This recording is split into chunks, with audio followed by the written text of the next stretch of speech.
The brain processes nearly 10,000 visual and oral cues per minute. As first impressions stick, make the customer see your business in the right way.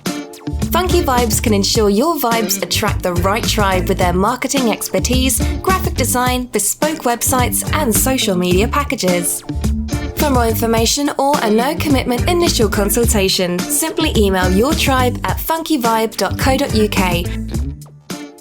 You're listening to Go Fish, exclusively on the Pod Station.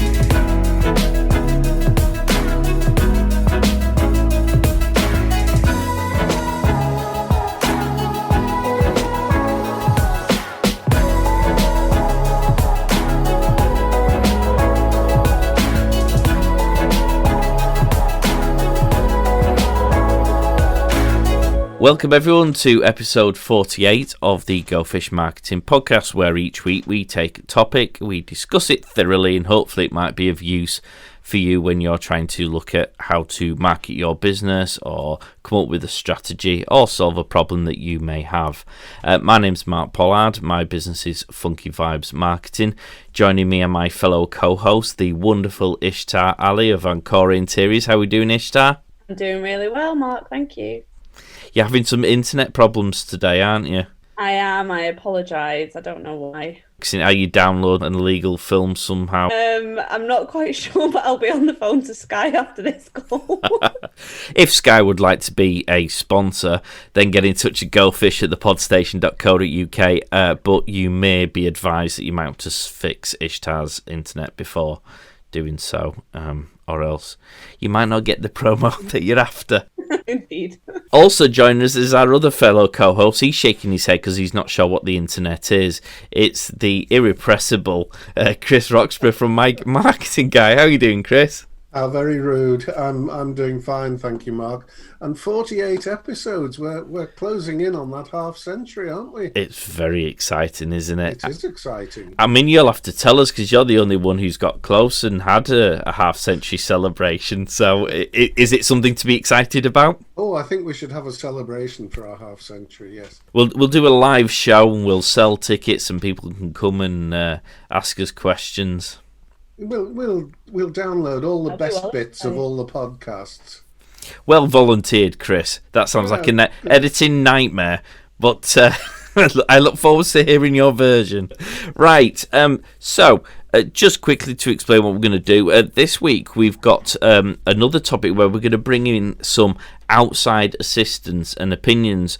At the time of doing this, we are the 23rd of June 2021, and we thought at this point we would all be able to lick each other's faces, hug one another indiscriminately, and just generally run around doing whatever we wanted with a laissez-faire attitude.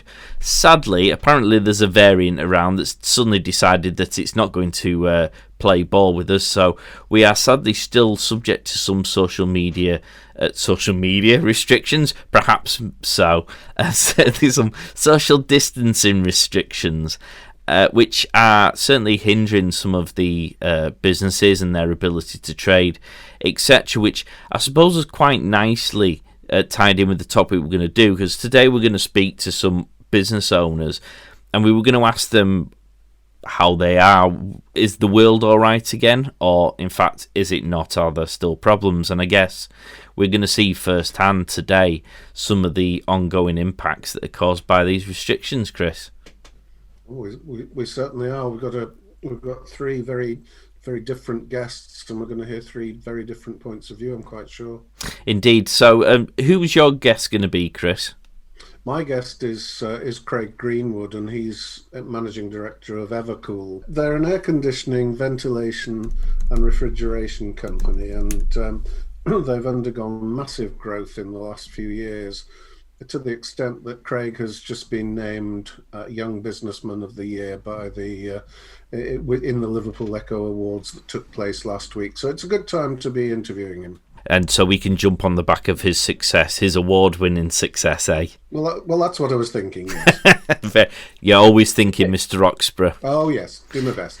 Ishtar, you've got yourself a guest as well. Who's good to be joining us through your contact book? Yeah, so my guest will be a young man called Eliel Wallace, who is actually from South Africa but has settled here in the UK. Runs was employed as a coach and a trainer at a gym last year, but COVID impacted his business, so he's running now a personal training business and has gone self-employed. So I'm sure there's going to be a lot of people who resonate with his story about going through that whole employment redundancy. What the hell do I do next? And then taking that brave leap of faith in the middle of a pandemic and kind of moving forward. So I'm really excited to hear and share his story with you guys as well. And do you have a guest, Mr. Pollard? Mine's going to be Dave Palmer of Perfect Getaways. You're all sitting around desperate to go on some sort of a holiday. You're probably frustrated. Well, those of you who decided to jump the gun, perhaps, and book yourselves summer holidays abroad, probably feeling frustrated at the yo-yoing of, yes, you can go, no, you can't go, yes, you can go, but not there. Well, Dave's going to give us a viewpoint from a business that's had to deal with that. So if you feel frustrated about not being able to go on holiday, imagine if your business has had to survive by having to do all those yo-yos. That's going to be an interesting. Yes, indeed. So we're going to have a chat with all of those three guests. Before we do that, we do have a news section. We like to pick up on something that's current. It was recently, as in this week, announced the world's most valuable brand. Anyone hazard a guess? Amazon. Okay, Amazon. Ishtar, any advances on Amazon? Most valuable. Apple? Very good. So, Chris, you are right. Amazon was, in fact, number one with a value of 683 billion pocket change. Apple came in second-ish, so that was a very good guess.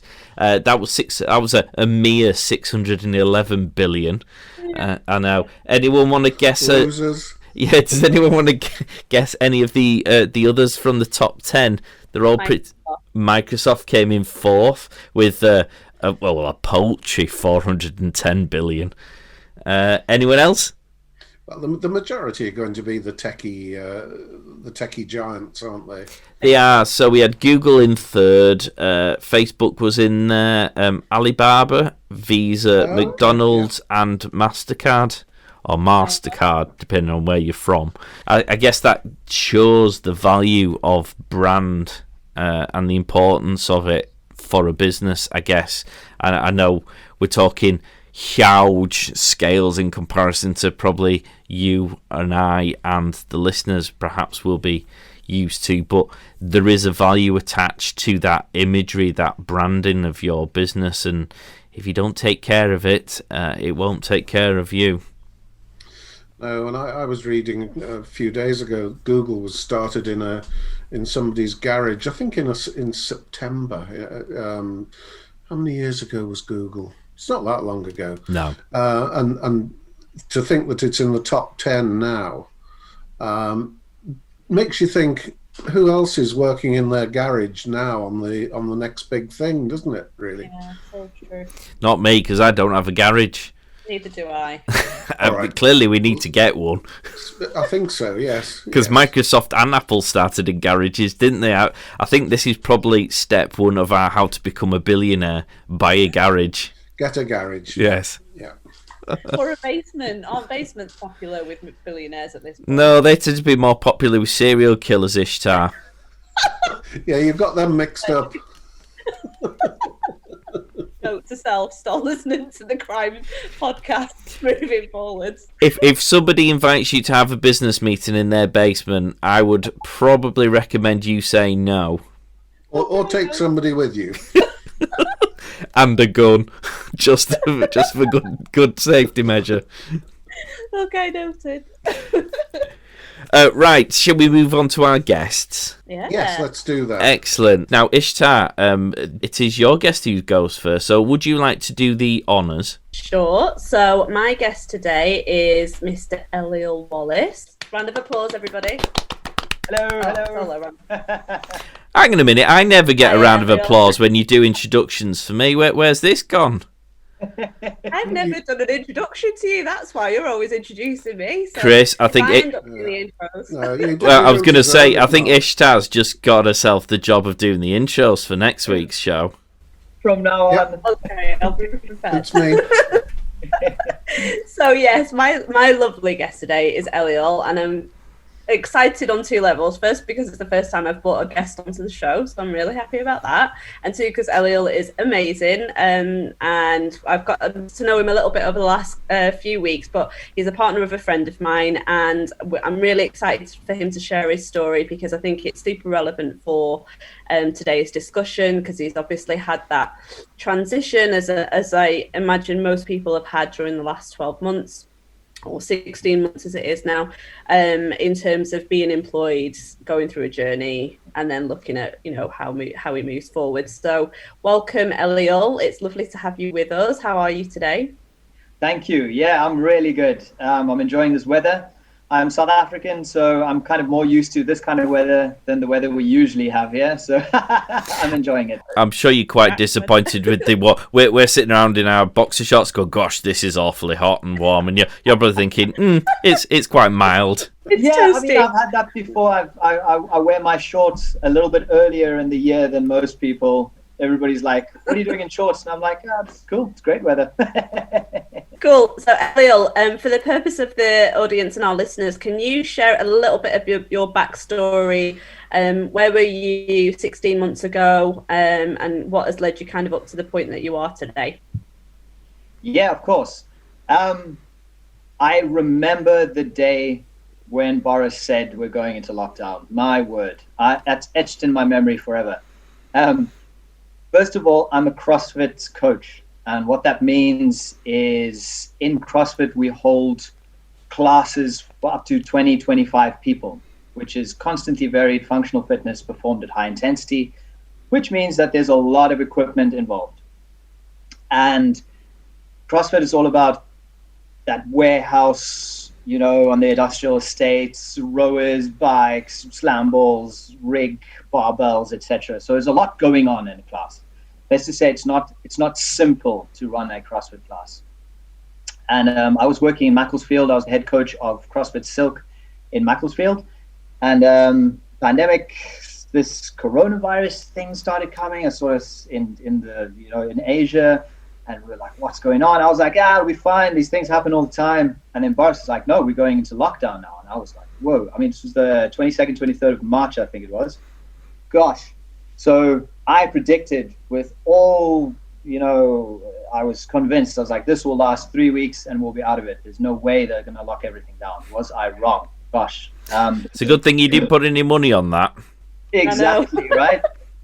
I was so convinced. I was like, guys, don't worry. It's going to be fine. 2-3 weeks, we'll be back to it. But obviously not. So CrossFit being what it is, I, as the head coach, had to figure out a way of changing classes with lots of equipment and people in it.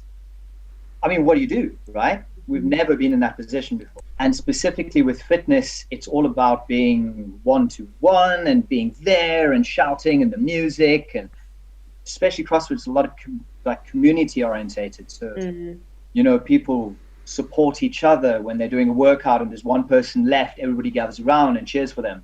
That we encourage that in CrossFit classes. So on that Friday or the 27th, whenever it was, I was like, it'll be 3 weeks. It wasn't, as we all know. Yeah. So I had to move everything online. What was that experience like, Eliel? You know what? In circumstances like that, it's all about having a paradigm shift of your perspective of what is happening. What helped me the most, and I'm totally stealing this from Stephen Covey's 7 Habits, is having a paradigm shift and going, this is the most incredible opportunity to explore another way and grow as a coach, as a person, as a leader. So it was scary for a day or two. I won't lie, I panicked a little bit and I was like, how on earth am I going to do this? But then I had that paradigm shift and I went, right, what can we do? Is it going to be Skype? And then Zoom popped up, and I wish I'd bought shares in Zoom. I think there's many people thinking that. Absolutely. goodness me, right? Somebody even mentioned Zoom. Actually, it's one of my coaches. She was like, "Oh, we should." I was like, Skype. She was like, "No. There's this Zoom thing." I was like, "Oh, that sounds weird. What's Zoom?" And do we need an injection before we do it? Right. So, online classes on the screen. People at home can connect on their computer, on their phone. But what I also had to do was keep the community going. So that was an extra aspect to it, which that was tricky. So what I used was WhatsApp groups, so that people could do the workout and then talk about it afterwards. And I used the Facebook group that we had, so people could post videos and stuff. And then I did challenges every week, so people could all do them, participate, and then talk about it. Yeah, so that was pretty cool. What was the feedback from the team that you were working with in terms of the transition between face-to-face coaching and then virtual online coaching? How did they take it? We lost a few members at the beginning because they just couldn't. And I would say it was about maybe less than 10%. They just couldn't get it. It was too weird. But we gained members over the lockdown, which was amazing. And I'll tell you how I did that. It was quite cool. But the people enjoyed it. Actually, I had people messaging me saying that our classes that we held there were one of the things getting them through it, because every day they could look forward to this time to spend with other people. I've never been in lockdown before. I looked forward to those classes and talking to people, you know.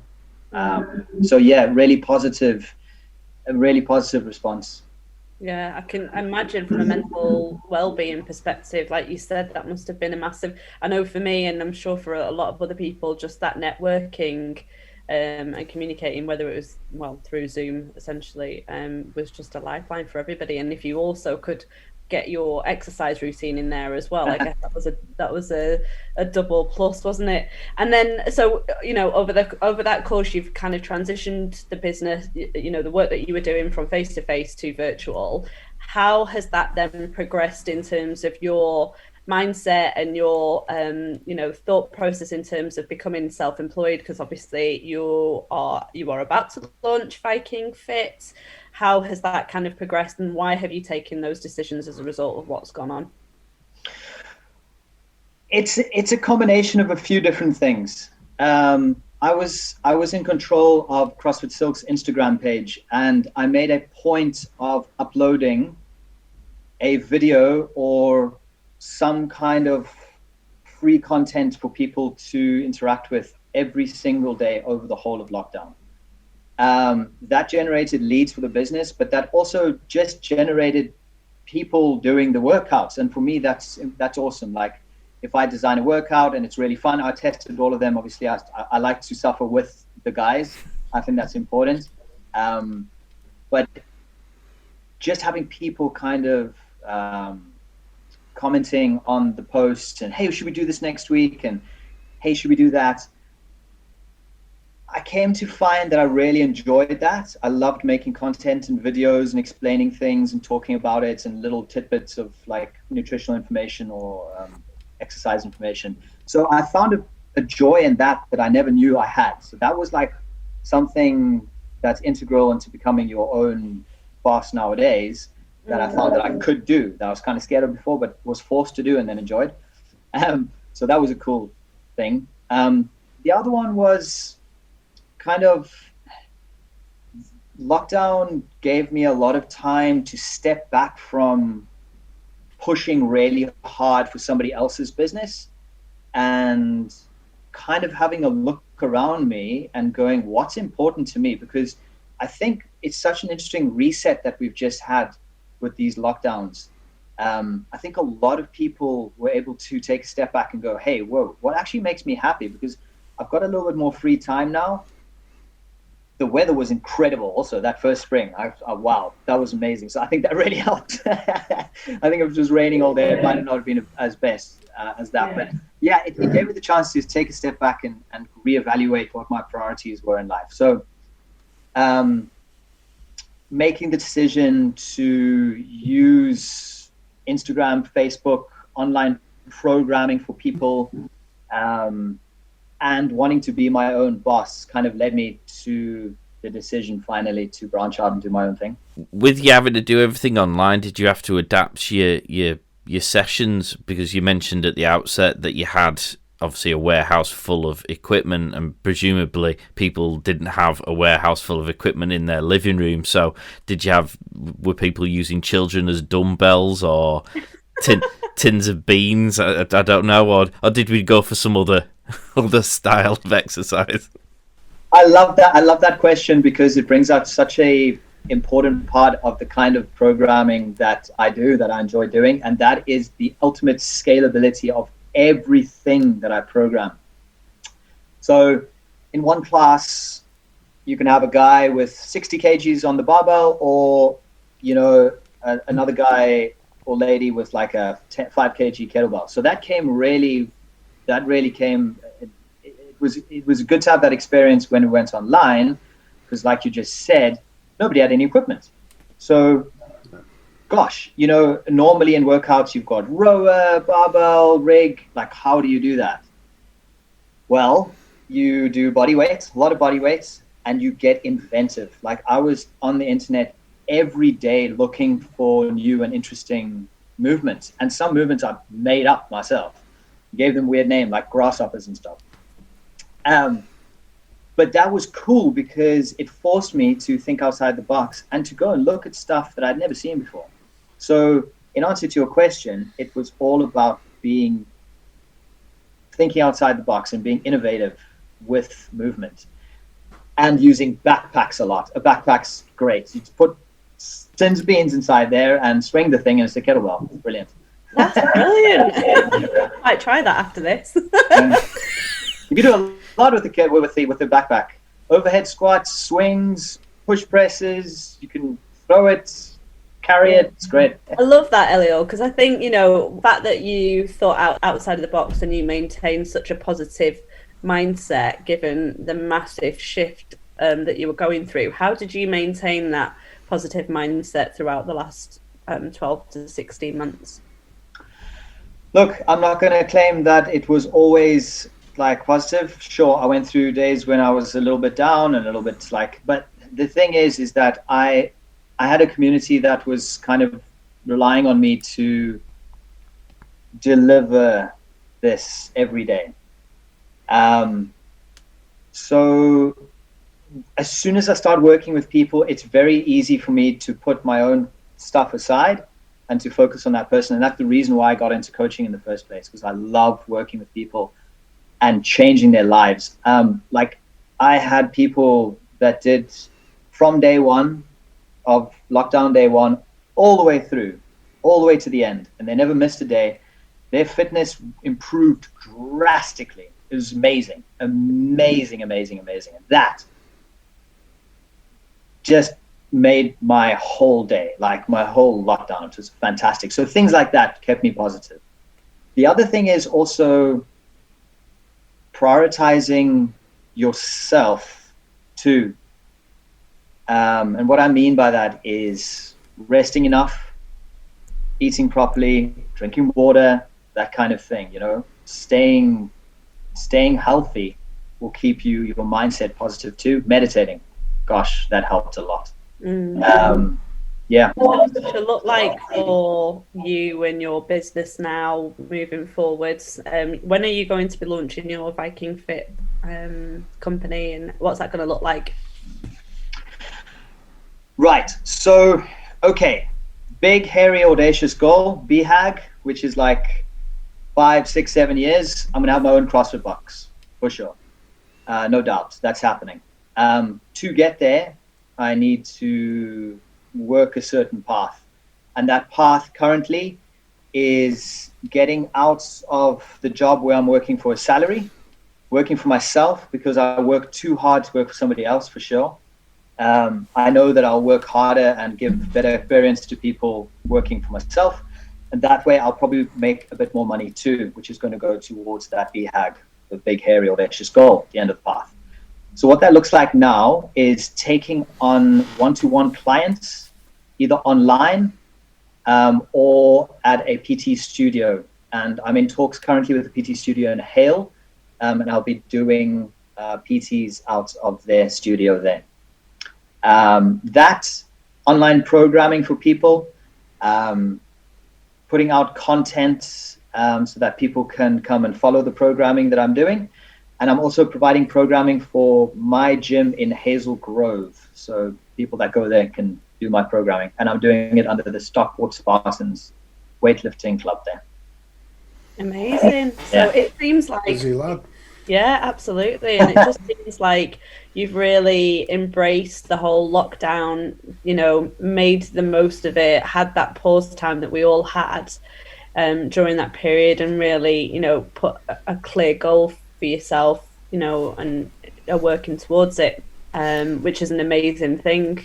Have you ditched the online courses now? I mean, would you reintroduce? I know many people are Zoom saturated. If Zoom would like to be a sponsor of the show, by the way, goldfish at thepodstation.co.uk. All fat Larry. Yeah, indeed. But I know people are a bit saturated with Zoom now, but there does certainly, I believe, there remains and will have a place in the future for it. I just don't know whether you see it within your particular field, and if so, would you reintroduce some of the stuff you were doing for people who might not be able to physically make your sessions? I think absolutely. I think that this pandemic has changed the landscape in so many ways. I think there's absolutely room for online sessions, whether that's for people who are a little bit more at risk, whether that's for people who are not comfortable yet to come to the gym. That's fine too. That can be an on-ramp for them to become a little bit fitter and a little bit more confident, and then actually come to the gym. So it's a good way to on-ramp people too. Yeah, I think there's still space for it to. You see a lot of people buying Pelotons, a lot of people using iFit with a Nordic track, and these are all at-home subscription-based, models, and they work. You know, people use them definitely. And the cool thing about it is that there's an unlimited amount of people that you can add to a Zoom session. Like you could have 30 people following along, all over the world. Yeah, exactly. There's no geographical restraint when you're online, which is great, especially if you're going self-employed. And in terms of business, have you seen an upturn in your either your numbers now or during sort of the lockdown period? So interestingly, I did touch on that earlier. We lost a few, and then we gained a whole bunch, because over the lockdown period, people needed, it was actually mostly from Instagram that happened, from the content that I was sharing, which is mostly the videos actually that worked the best for bringing leads into the previous business. People loved looking at the videos, they looked interesting, and I was programming a different workout every single day. I think I had certain workouts that were tester workouts, and those were the only workouts that were replicated over lockdown, but otherwise there was a new one every day. So that kind of brought people in. That was very interesting for people. So they came in, then they saw the community side of it with the WhatsApp group, the Facebook group, and people interacting. They loved that. That was a massive part of it, I think. Friday afternoons were super busy. We'd be like 18, 20 people on the Zoom class, everybody chatting, having a great time. Sun was shining. It was brilliant. People really enjoyed that. So yeah, there was an uptake. What about now? People are allowed to go back to gyms. Have you seen those people who joined the online version? Has that transferred over? Absolutely. They want to come and see the people that they saw online. Like they want to see them face to face and like actually meet them. Meet in real life. Like it has. Plus, people want to, after being locked down for so long, they want to move out and actually meet people in real life. You see them sweating, in truth. In a socially distanced way. Yeah. Amazing. So how can people get in touch with you, Eliel, if they want to know a little bit more about your story or touch base with you with regards to Viking Fit? Yeah, Viking Fit, obviously the Instagram account for Viking Fit and the website I'm still working on. That's a work in progress. In the next few months, that'll be ready. But people can direct message me on Instagram at Eliel Wallace, or they can email me, elielwallace@gmail.com. Perfect. Thank you very much for that. Fantastic. We'll make sure that the contact details go in the show notes. So if you do decide you want to, if like me, you recently, or more particularly today, put the new batteries in your scales and found out some home truths, you can get in touch and put those problems right. We should do a Go Fish workout session. How about that? Oh my God. I would love that. I will totally do that with you guys. We'll get our spandex on. Yeah. No, we won't. I'm all for the spandex. I'm just not sure everyone wants to see me sweating. Go Fish workout. That'd be awesome. People will love that. Oh my God, I love the idea. Well, we might revisit that. Let's work on Chris for a short while and see to what extent we can get him into his spandex. I just think it's a good idea that you and I hadn't met Eliel before today, really, Mark. We could have been in trouble, couldn't we? Yeah, he looks far too healthy and happy for me. I know. It doesn't he encourage you to be like, I need to go and do a workout now? Because when I met Eliel for the second time, I was like, oh my God, I just want to go back to the gym today. I actually started going back to the gym a couple of weeks ago because I've had my first jab and that had kicked in, so I feel more comfortable doing that. Because I'm a broken soul, I couldn't do any real exercises because I can't do any of the impact stuff. So when my gym shut down, which is the only way I can really exercise now, because I need all the cross trainers and stuff so that I can exercise. I would have loved to have been able to access something like you. It never even occurred to me, if I'm being brutally honest. Doing sort of the strength exercises with like the elasticated bands and stuff like that. If I'd have had that somebody motivating me every day, I probably wouldn't have been as disappointed when I put the batteries back in those scales, would I? Oh well, I'm paying for it now. Where do you go to gym, Mark? Thornton Hall. Oh, if they want to be a sponsor of the show, by the way, it's Thornton Hall.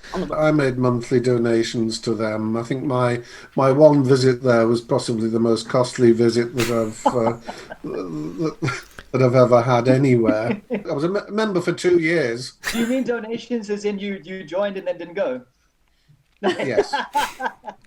I mean, I was going. I'd actually got into there, and I'd lost some weight, and then lockdown kicked in, and they shut the bloody gyms, and I was like, Christ! So I started trying to do runs on the beach and what have you, and it just broke me because I couldn't do running it. Is tough, mate. Like running, if you just getting into fitness at the beginning, running will wreck you one time, quick. If you don't. Well, I've got a bad ankle, I've got a destroyed knee, I've got a bad back, and so just the constant pounding. And I was like, right, I can't do anything. And then I thought, sod it, let's just eat burgers and chips and buns, and we'll deal with it after the 3 weeks that it will last. This is therapy corner, isn't it? 16 months later, after all those burgers and buns. God damn it. Right. Well, we'll have to draw a line there, but that was brilliant. Awesome. Thank you, guys. And good luck with the new business. Thank you very much. I really love being on the show. Thank you so much. Bye now. All the best. Bye. With 22 million UK users, LinkedIn offers a fabulous opportunity to find your ideal clients and to stay ahead of your competition. But what do these future clients currently find when they visit your profile? First impressions count. So, are you proud of your fantastic profile because it is client ready and written with them in mind? Or do you look at it and wonder how you could do better because you are not generating leads? My Marketing Guy works with those who want to take advantage of the amazing potential offered by LinkedIn. So, for more details, please email guy@mymarketingguy.co.uk to arrange an initial consultation. Remember, your next client is on LinkedIn. Right, so Chris, shall we introduce our second guest? It's my very great pleasure to introduce our next guest today, Craig Greenwood of Evercool Limited, Managing Director of Evercool Limited, no less. I've known Craig for some years. We both joined a networking group at a similar time, and I've seen his company grow from that period. That was probably about 8 years ago. And we are talking to him at a very opportune moment because he's just been named Young Business Person of the Year in the Liverpool Echo Business Awards. So well done for that, Craig. A tremendous effort. Round of applause. Well done, Craig. We're riding on the crest of your wave, my friend. We certainly are. And one of the judges said Craig created Evercool Limited when he was 19 in 2007. So that's a bit of a giveaway. Going from a one-man band to 38 staff. That's a hell of an achievement. And I suppose the first question to you, Craig, is tell us a little about what won you the award last year. I got two, didn't I? I got the Downtown Business Entrepreneur of the Year, and I picked up the Young Business Person of the Year in the Echo. So, I mean, they're amazing, aren't they? To be nominated and down to the last 3 or the last 5, what it was, for a prestigious award, it's amazing. I was honoured, really. So to actually come away and win and bag the pair of them, it was amazing. It was an amazing feeling. It's being a bit greedy getting 2 awards. But yes, I mean, a very prestigious award. It raises your profile. You actually won it during possibly the most difficult period in everybody's lives, didn't you? How did you manage to keep your business going during the pandemic, the last 15, 16 months or however long it is since Boris appeared on that Monday and said, everyone go home? Initially, it was probably like everybody. It was really, really tough. The lockdowns happening, no one knew what was going on. The government, no one really knew what was happening. One thing I would say about the government that's in at the moment, the Conservatives, is they have helped the businesses massively. The bounce back loans, the grants, the furlough scheme. It's been that's helped our customers survive, shall we say? We save the hospitality industry, and when that's shut down, and even now, it's still not on its feet yet. So it really impacted our business, but we had to keep moving. As you know, Chris, I used to box, so I treat everything like I'm in a boxing fight. And if something doesn't work, you've got to be on your toes. You've got to swap and change direction and move again. So it was initially it was tough, but thank God the construction industry stayed open. Otherwise, I'm not sure it would have been quite as successful as we have been the last 15 months. So you've done a bit of bobbing and weaving over the last 12 months then, obviously. What about the future for hospitality, Craig? Because your company or Evercool provides services to the restaurant trade, the hotels, bars, you do refrigeration, you do ventilation, and what's the other one? I did know it. Refrigeration, ventilation, air conditioning. Yes, the main one. So in terms of the hospitality, what does the future look like there? Have you heard any rumblings there? Are you still got your customers? Initially, some of the customers that were on the rocks, I think they've went, because it's cash flow, isn't it, Chris? Yeah. I think the cash suddenly stopped. The doors aren't open, so it's been a difficult one for them, and one that I've some of these customers are friends of mine where you've been working with me for 10 years, so to see them struggling, I'm sympathising with them and helping them through it.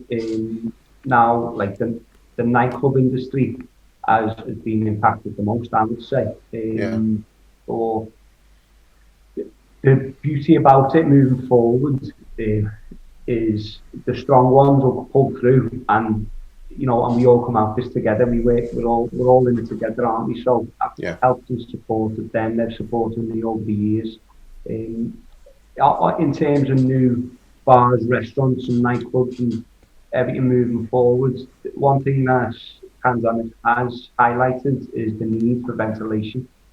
So if you read the adverts, hands, face, space, and fresh air, I keep making like, oh, did you hear that? So it's, and I've got a ventilation wholesale company that sells all ventilation products to the trade, and we just our end of year is next Wednesday. We just hit a record month of sales and a record year for turnover. So and the profits have been pretty strong as well in there. So it's it's unfortunate in the case that I've got a manufacturing company, a wholesale company in Evercool. Each feed the other, don't they?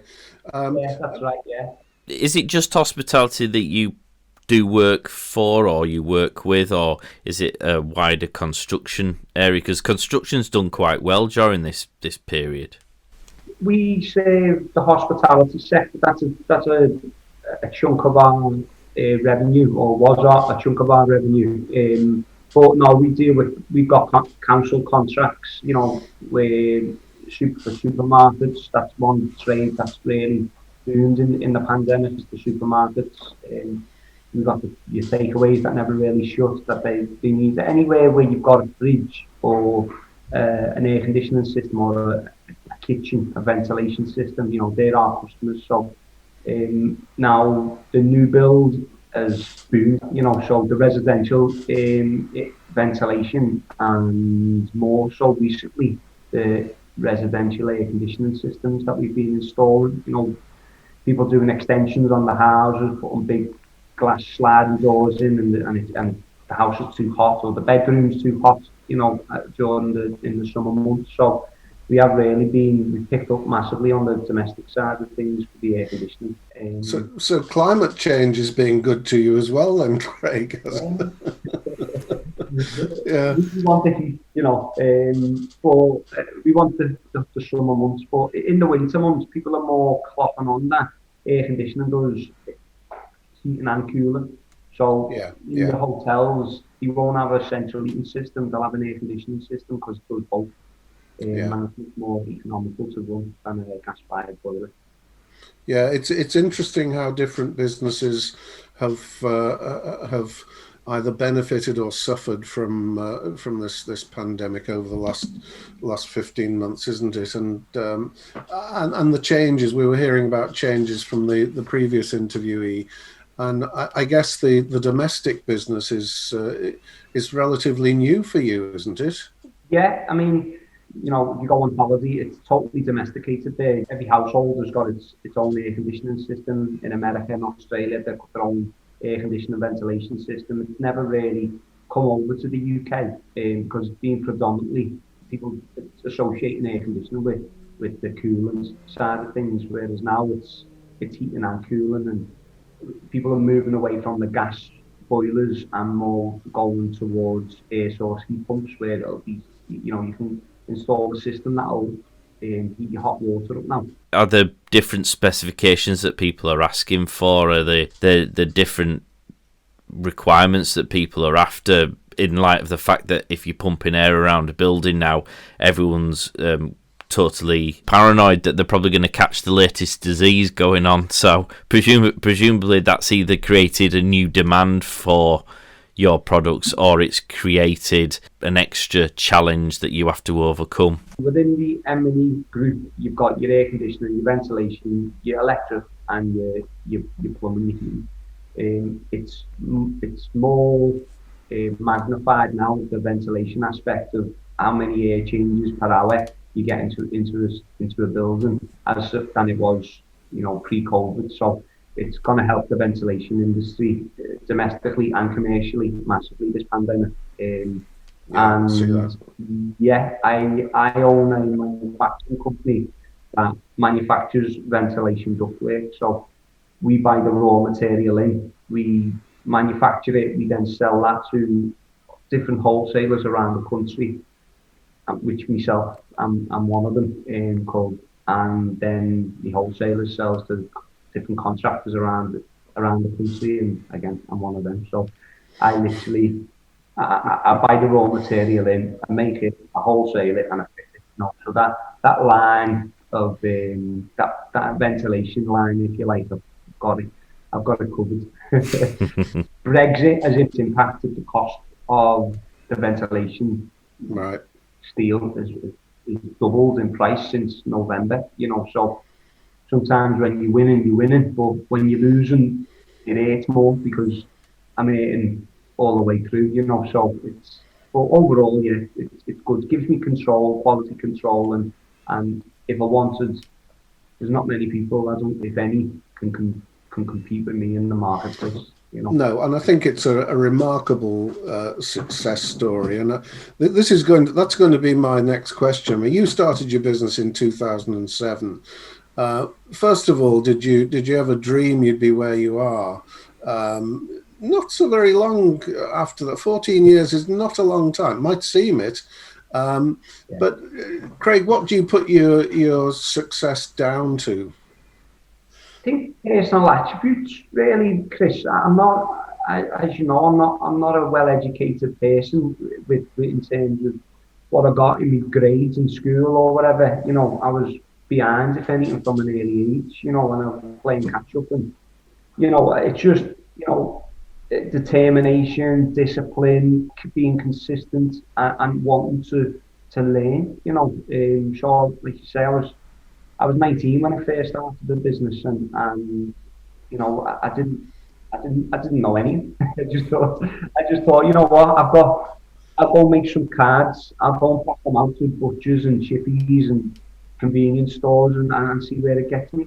Having good client retention is important, as important as trying to gain new clients. So, and I've got an excellence of client retention. We're actually installing air conditioning in one of the restaurants that 14 years ago I handed the card out to, and he picked up the phone call. Wow. 14 years ago, I didn't even know what social media was, so it wasn't like I'd put a big strategy in place. I didn't know, I just knew that I hand my cards out and put my name out, and I know if someone phones me up and I go and fix the fridge or whatever it is, and provide a good service, then I'll keep them. And it's grown from there, really, Chris. The success really is I think a bit of luck's got to play into it, and timing of when things have what things have happened in the world. Like in 2007, the crash hit, and if you remember, before that, people were opening bars and restaurants left, right, and centre. Yeah. Crash hit. You couldn't afford new fridges. They had to repair them, and that's where I come into it. Yeah. It's good point. Yeah, is there anything that you've had to adapt for your business because of the pandemic, whether it be restrictions or challenges? You've had to adapt it, but that you'd actually keep, even though the world is returning to some form of normality? The one thing that I think you all agree on is how basically I learned how to manage my business remotely, given a bit more responsibility to the managers that manage business. It enabled me to sort of come out of the operation and work on the business, whether I'm not in the business, and more go down, planning I'm doing my business plan over the next 5 years, and what strategies I'm going to be using to build the company, and what key points I need to hit, what targets and goals that I write down, and the action plan behind it. So it's more how if the pandemic never happens, who knows? I might have been running around like a headless chicken again. Still making money. I wasn't a busy fool. But maybe I wouldn't have had the time to put the brakes on. Actually have a look what's going on around me, and go from there. That's a very good point, actually. Yeah, yeah. Some thinking time to just take stock and see where you go. Craig, changing the subject slightly, I know that you do a lot of community work as well, that you put back into the community because you do regard yourself as one of the more fortunate ones, and you put back into the community. Would you like to tell us a bit about that? Yeah, I sponsor a lot of football clubs and amateur boxing clubs, golf players. I just think giving giving kids a chance, and helping where I can, because I don't like to say like a bit disadvantaged backgrounds, because I feel like I'm no longer there, and I'm saying it's disadvantaged, but it is at the end of the day. It's come from absolutely nothing to doing all right. Do you know what I mean? And there's a lot of kids out there today, Chris, where for years they're getting drilled into their heads about getting high grades and going to university and stuff like that. And the last 2 years must be terrible time for the kids, and the pressure they must feel off the parents to get the grades. I just think it's not the be all and end all if you don't. Now there's something called Football for Change that Trent Alexander-Arnold's heading up, and a lot of sports stars and famous people that are backing it, and I'm one of the business leaders that are backing the initiative, whereby in combining with business leaders and sports people, going into community clubs, and basically saying to them, look, keep your head down, get into football, get into boxing, get into sports in general, and what that teaches you, you carry on for the rest of your life. Your discipline, your determination, all these personal attributes that I mentioned before, stuff that I've learned from being a boxer when I was younger. So yeah, it's giving back, or just showing them that you don't have to be like academically clever to crack on. You know what I mean? You're not a business owner. There are different. There are different sorts of intelligence, aren't there? There's academic intelligence, but that's as you've pointed out, that's not everything. And these community causes that you've been supporting are, I think, so good in occupying people's time and showing people that there's a different way. You've also got involved with some pretty high profile football. I've seen you photographed with a number of Liverpool stars. With people said to me, who's that fellow standing next to Craig Greenwood? Trent Alexander-Arnold. Final question from me. What do you think the period from post pandemic, once we're released into the wild without our masks and all that sort of thing, if we ever are, what does the future hold for Evercool and the group of companies surrounding it? What's this space, Chris? Oh, there's something confidential that you can't tell us. I've just been with you a new warehouse. It's 12,000 square foot warehouse. Currently, wow. I'm operating between. I've got three trading businesses, if you like. I've got one in Liverpool, which is Evercool. I've got the Bootle, which is based in Sefton. That's my wholesale company. I've got my manufacturing company in Kirby, which is in Knowsley. So, logistically, not ideal. So I've view the property today, 12 pounds a square foot, and it'll give me space to grow. Will you consolidate everything under one roof? That's correct, yeah. So Yeah. put everything under one roof, and I'll have my accounts department there, and I'll have the 3 businesses operating from there, and yeah, because it'll help me grow, because where I am now, or the space I'm occupying now is 8,000 square, so it's gonna put another 30% of space on where at the moment. As I say, I think it's fantastic, and might I say, you're doing all these things, and you don't look at all stressed. You should be looking stressed, Craig, like the rest of us. I don't think the camera shows, but I've got lots to say here. Last minute. It's all right, Craig. I can Photoshop all that out for you, mate. You'll look young and handsome and refreshed by the time I finish with you. That's great, Craig. That's it from me. Ishtar, Mark, have you got anything you'd like to ask before we say goodbye to Craig? No, I mean, it's just a fascinating story, Craig, and I think it's really interesting to see how both of our guests have had that pause moment and what they've done with that pause moment that we all had last year, and that they've both turned it into something really, really beneficial and really had an opportunity to stop still and say, okay, how am I doing the right thing? Does this make me happy? How can I make the best of this situation? That's really interesting. So thank you, Craig, for your input today. Yeah, it's I mean, I've got a family history within the sector that you work in, and know how it's done quite well over the pandemic period. And it's, to be honest, the fact that you've grown it over that short period of time is a great success story.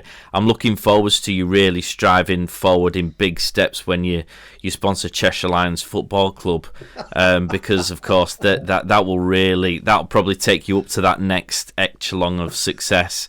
To be perfectly honest, Craig. Drop me an email, Yeah. Then you'll be standing next to some proper Class A football stars. I think Craig's done his share of that already. Craig, if people want to get in touch with you as a result of listening to you today, how can they contact you? Yeah, if you contact the office on 0151 074 271, or if you'd like to drop me an email, craig@evercool.co.uk.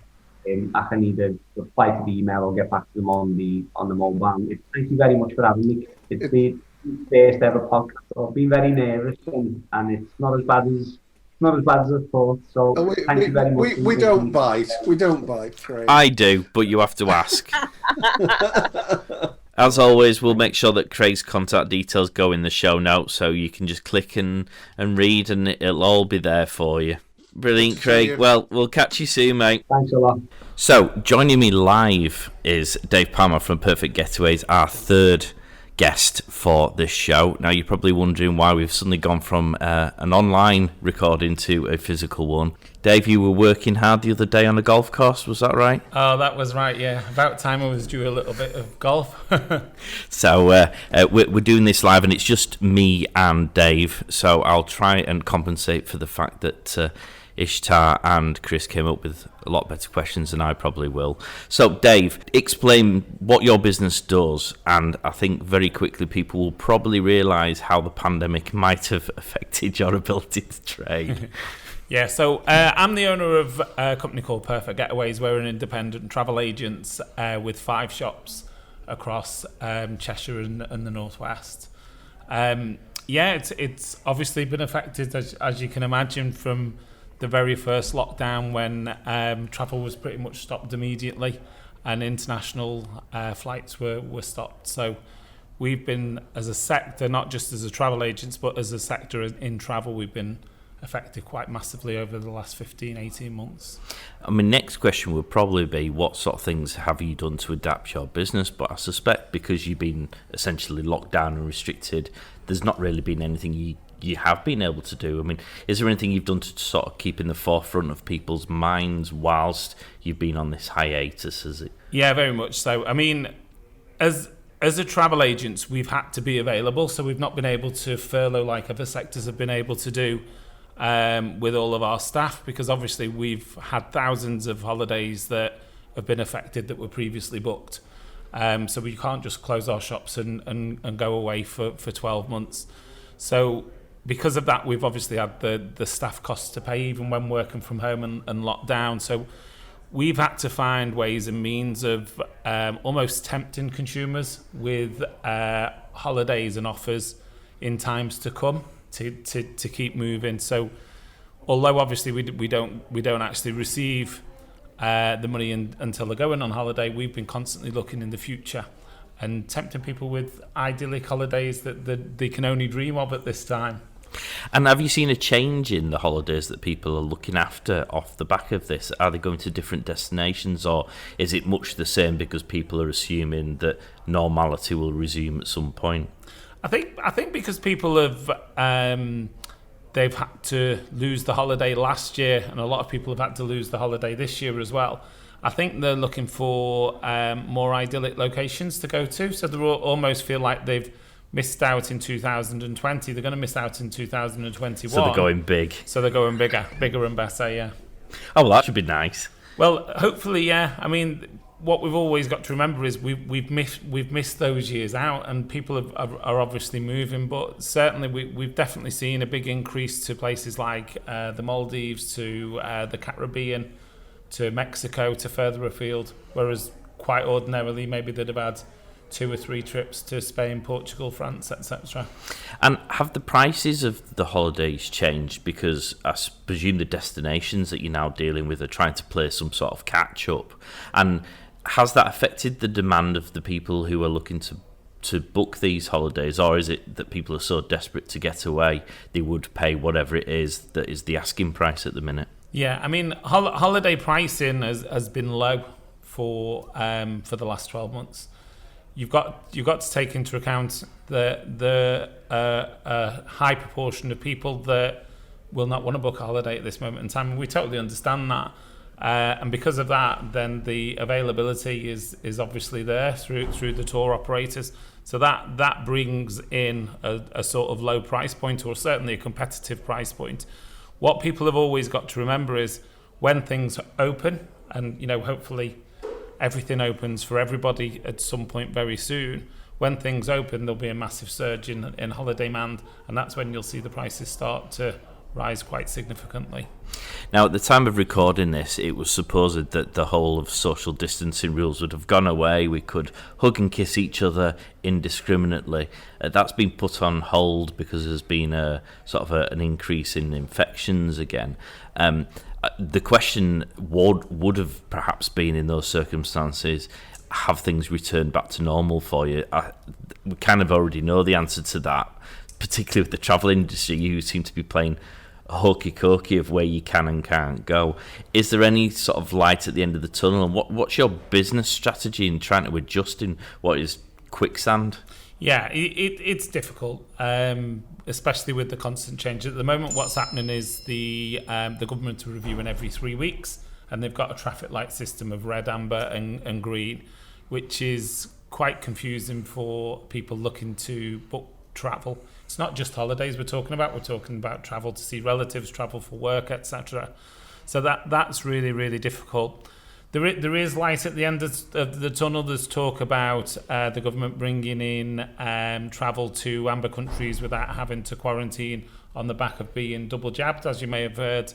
That might be quite controversial to some. I totally get that. At the end of the day, for us, I think it's about providing that choice. We're not saying travel at all costs. What we're saying is let's find safe ways to be able to travel and let people be able to decide and to do that. The holiday sector has been quite creative, I suppose, in more recent times because of the abroad travel plans. There have been some sort of new, almost invented holidays, plus perhaps a great promotion of ones that already existed but people perhaps didn't do because they had that golden beach in Portugal on their mind. 100%. I mean, the cruise companies, for example, are a really good example of that, because cruises has been hit probably worse than than any sector, even in the travel industry. Everybody remembers the cruise ships at the outset, where they were locked down and couldn't get off the cruise ships, almost in a prison in their own rooms. They've been really creative in doing UK cruises around the UK only, which is becoming one big bubble of up to 3,500 people on a cruise ship. So they're always looking for ways to sort of try and find a way to give the consumer something that is there to look forward to. It's difficult. It is really difficult, and so long as they keep it safe and people remain socially distanced, we look forward to seeing a time when we don't have to do that. But certainly at this moment in time, that is the case across the country, isn't it? And is there anything that you've done either as a business or you think the travel sector has done to adapt to the current world that might actually be kept on because it's proven to be a roaring success, or is something that perhaps they wouldn't have done otherwise but now realise actually was quite a good idea? Yeah, I mean, I think we've all got things to learn from this whole experience. If we'd have sat down 18 months ago, Mark, we'd have never dreamed we've been talking about this. But I do think there's a lot that's going to be learned out of this, and even when times go back to normal in the future, I think there will be certain parts of what we've learned and adapted from this that will be taken forward. Playing, we talk about getting on a metal tube and getting on a plane is not the most ideal type of way to be travelling at this moment in time. They've actually adapted really, really well in the way that they circulate the air, etc., which makes it far less likely to infect other people than even going on the trains in London, etc. So I think all of this is going to be a big learning curve and things that we can take forward to make the world a safer place going forward. And the future, does it look bright for Perfect Getaways? It does. We've traded through this. I can't sit here and say it's not been hard. Of course, it's been hard. It's been really hard on our staff and the challenge that they face. That the constantly changing and moving holidays on a daily basis, and that's really, really difficult. For 2 or 3 months, it might have been all right, but when we're talking 18 months now, it gets harder and harder for them. But the future, the future is bright. Our aim throughout all of this has been to be in as best a position possible when we come out of this as a business, and fingers crossed and touch wood, we certainly are looking to do that. From a point of view of travel, people will always want to travel. This is a fantastic world that we live in. We don't want to just see the country that we live in. It's an amazing world out there, and the sooner that people can go and experience all of that and the different cultures, etc., then the better for everybody.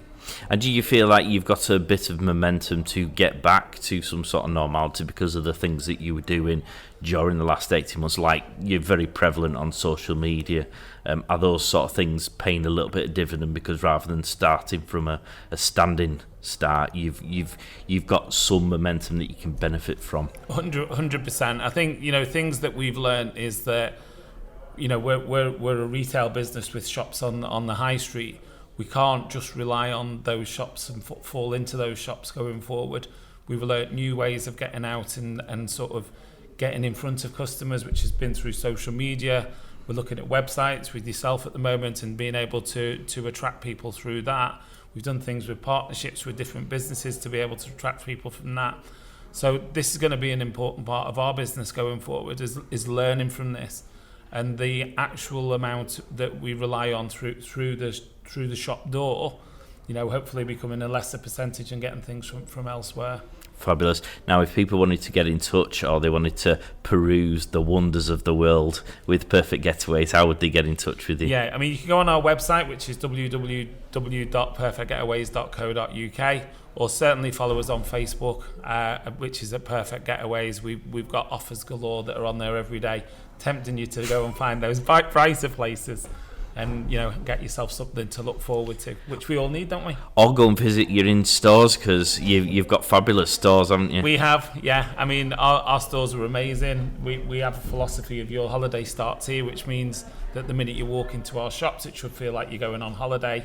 We've got gym bars, we've got playrooms, we've got all sorts, games machines to keep the kids all entertained. and then we've got sweet shops as well. So yeah, come and see us in Neston, Little Sutton, Birkenhead, Liverpool or St Helens. Have a gin and book a holiday. Get yourself drunk and then you'll That's go it. even bigger and even better. I like your way of thinking. Well, Dave, thank you very much for joining us. It's been a pleasure. Thanks, Mark.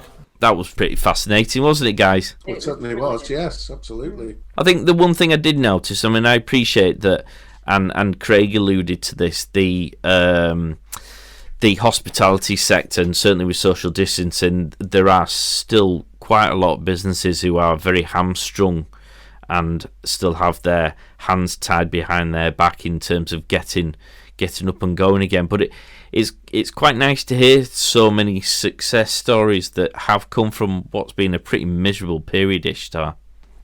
I think, look, that pause period, however difficult it might have been, I think in hindsight, all of us are looking back on that period with a sense of, thank God we had it, because it's the first time many of us have had that opportunity to stop and think, what are we doing? Is this good for me? You know, how can I make this better kind of moment? And I think that that's really important. And, you know, moving forwards, we don't know what new is going to look like. You know, Boris was saying in the news that there might be further lockdowns in December. Our businesses, as a result of the last 15, 16 months now, future-proofing their businesses to ensure that, you know, they can survive further lockdowns in the winter period or not. I mean, that for me is a super interesting you know, discussion point, and it's the reason why I chose to go remote so that I can continue to work. So yeah, it'd be really interesting to see how people are going to be adapting and, you know, going to be looking at that moving forward. And Mr. Roxbury, you were one who very much has adapted, or rather added an extra string to your bow for the remote options as a result of lockdown. Does that give you a bit of a peace of mind if it does transpire that we end up having to undergo some more restrictions in the winter, God forbid? Yeah, it's fair to say that I'd prefer not to, but yes, I now know that I can carry on, and I can do Zoom webinars, and as opposed to the workshops that I'm desperately keen to get back to, but obviously can't arrange anything firm yet. But I was interested with one of the interviewees saying that he used the period just to reflect, to have a reset, if you like, and to take stock of everything that was going on. It's what Ishtar said before. It's a sort of the pause button, and whereas some of us have pivoted a little bit. I mean, Craig in particular has a bigger business, and there was more to consider, and probably less easy for him than it is for us, because we work for ourselves. But no, they both seem to, or all three of them seem to have done it, and good luck to them. We like to set ourselves a challenge each week, if I put my teeth in. And this week we're going to do some polls. With each of us being given a question each, haven't we? To pose as a LinkedIn poll. So if you keep an eye out on either Ishtar's, Chris's, or my own LinkedIn profiles, we will be throwing up a LinkedIn poll, some of which I think we're going to try and do it so that they're still live. Certainly I'm going to make sure that mine's still live whilst when this show is aired, and then you can go on and let us know. And they're all questions geared around what your thoughts are about the current circumstances, what the future holds, those kind of things, tying in with some of the stories and the feedback that we've had today. So get on there and check it out. I think we've covered everything there, haven't we? We have. Yep. Excellent. Well, in that case, then we shall wrap it up nicely.